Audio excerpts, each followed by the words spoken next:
Tá daoine faoi bhrú le beidir scoileach sáile, obair sáile, gachrad sáile agus beidir gur gádómh sosbeag a ghlachu agus a roiint appaní ar fáil a chuidíonn lei sin. Agus na cína rana me tá siad ar fad saor aisce agus tá siad ar fad ar fáil ar an Apple iPhone agus ar Android cumáid.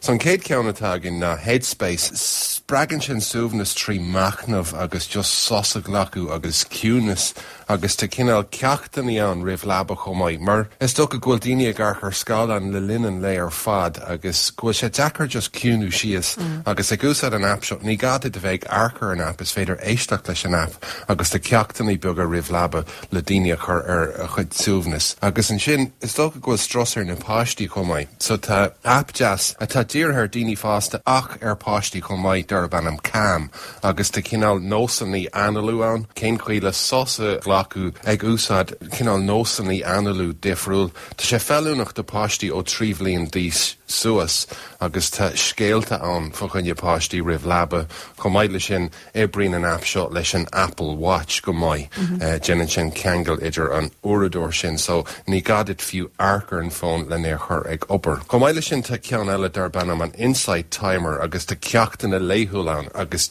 cuiníonn sé tafad duna ceachtainna a dhéanann tú agus spragan sé suúbhnas den entin agus ríis cabhraíonn an ceanse le colú. So tá léir mór acu muoinn sin ach na cín sin Headspace cam agus insight timer tá siad saor aisce agus tá siad ar fáil ar an iPhone agus ar Android. Testa go man option cam bainne musa just gohéirí is an líhí mar a dúir tú beidir gin tú lí agus tá a rodí gal fríd de chláigen agus heagla tropaní cásta le trop na ferrinne tetim a chur arsúil agus codin se le tetim a cháú. Cuidann sé go mór a cloisian tú na filmaní cloisian tú cinál ceol sin agus chuann sé tú ar de thuúfnas.